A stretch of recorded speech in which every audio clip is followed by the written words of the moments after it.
बीनू हरि भजन जगत सब सपना, है ना।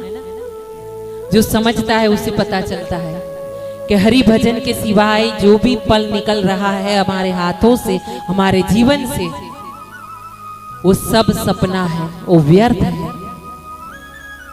तो यहाँ पे 12 साल के बाद व्यास जी ने प्रार्थना की है कि उनकी धर्मपत्नी को पीड़ा हो रही है।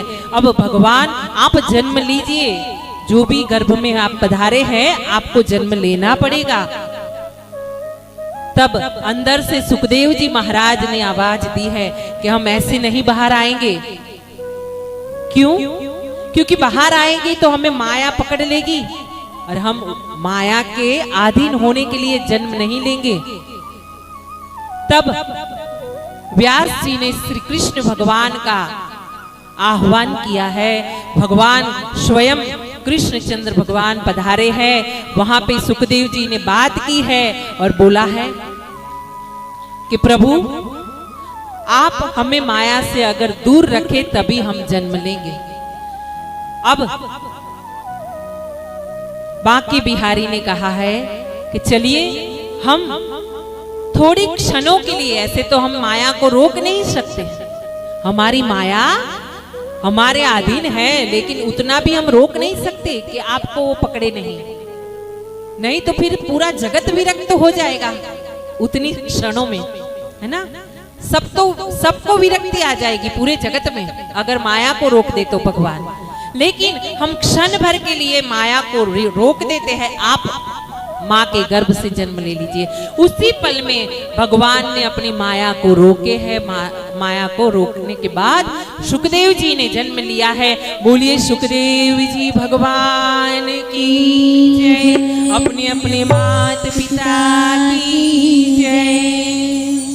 जैसे ही सुखदेव जी ने जन्म लिया है, जो नाड़ आती है ना गर्भ से निकलती है, उसी को अपने कंधे पर डालने के बाद जन्म लेते ही सुखदेव जी वन की ओर चले गए, गमन कर लिए। व्यास जी उनके पीछे पीछे दौड़े जा रहे हैं। हे पुत्र, हाँ पुत्र, मेरा बेटा, हे पुत्र, हाँ पुत्र। उनकी आंखों से आंसू की धाराएं बह रही है। दोनों हाथों को उठा करके अपने पुत्र को आवाज देते हुए व्यास जी जैसे ऋषि, जो स्वयं भगवान का अंश अवतार है ना, क्योंकि जो भगवान की लीला का वर्णन करे कौन कर सकता है। किसी के मुंह से भगवान की लीला का वर्णन संभव है ना। तो स्वयं भगवान ही जब अपनी लीला का वर्णन करेंगे, अपने रहस्य खुले करेंगे हमारे सामने, तभी वो रहस्य हमारे सामने आ सकते हैं भगवान के। तो व्यास जी खुद भगवान का ही अवतार है, फिर भी उनको मोह हो गया अपने बेटे का, और वो बेटे के पीछे पीछे रोते हुए जा रहे हैं। और उसी समय एक बार वहां से सुखदेव जी प्रसार हुए। कहां से? एक सरोवर के पास से सुखदेव जी निकल गए और उसके बाद व्यास जी पधारे हैं। व्यास जी जब वहां से गुजर रहे हैं, पसार हो रहे हैं, निकल रहे हैं चलते चलते, तभी जो सरोवर में सुंदरी स्त्री नहा रही है, सब उन्होंने व्यास जी को आते देख करके अपने कपड़े लेकर अपना तन ढक लिया है। लज्जा ही तो स्त्री का धर्म है, लज्जा ही तो स्त्री का आभूषण है। उन्होंने अपने कपड़े लिए हैं और अपने तन पर ढक लिए हैं। व्यास जी ने वहां रुक करके एक प्रश्न किया है, अपने आंखों को नीचे कर करके एक प्रश्न किया है। क्या प्रश्न किया है? कि हमारा बेटा हमसे युवान, हमसे छोटी उम्र का, जो यहाँ से गुजर गया, वो यहाँ से निकला, तो आप सभी ने उसी से शर्म नहीं की, संकोच नहीं किया, कपड़े नहीं लिए, तन नहीं ढका। लेकिन हम जब यहाँ से गुजर रहे हैं तो आपने अपना तन ढक लिया। क्यों?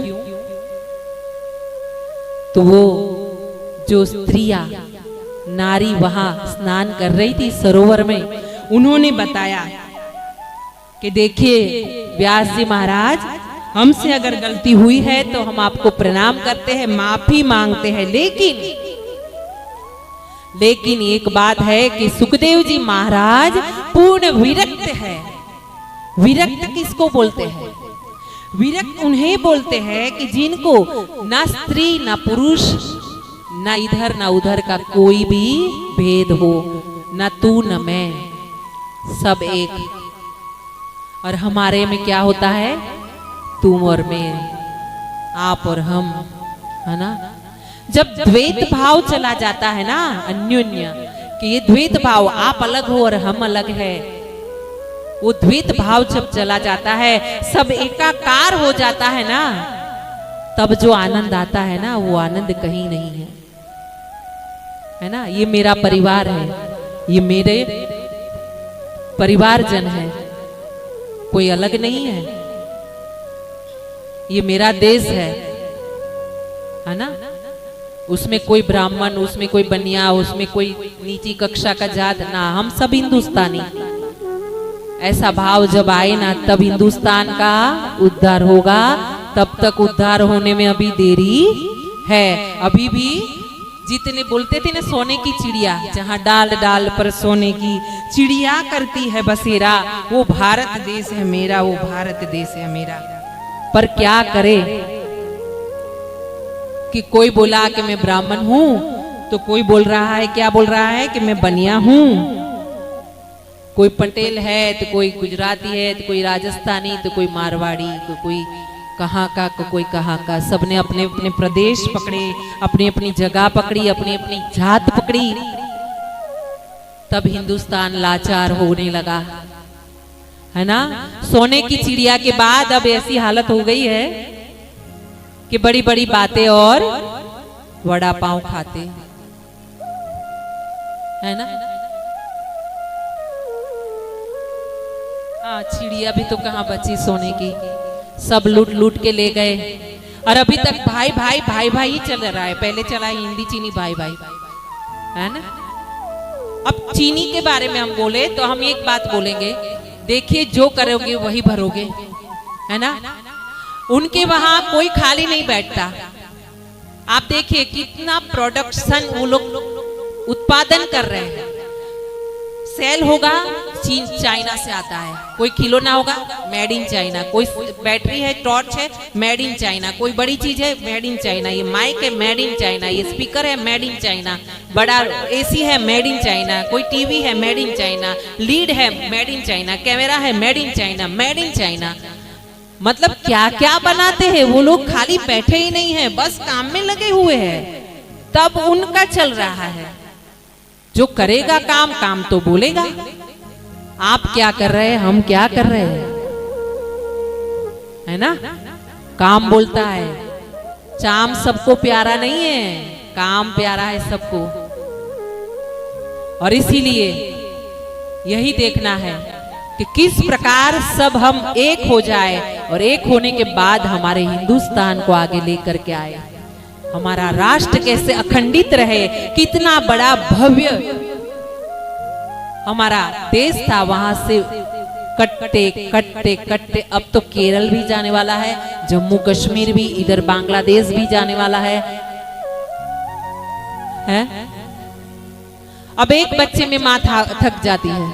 अब एक बच्चे में, हिंदुओं में एक बच्चे में माँ थकती है। हमारी माँ की बात सोचिए, अपने अपने मम्मी पापा की बात सोचिए, अपने माता राम की बात सोचिए, जिनको 5-5 बच्चे होते थे, सब कुछ संभालती थी और सबको पढ़ा लिखा के अपने योग्य बनाती थी।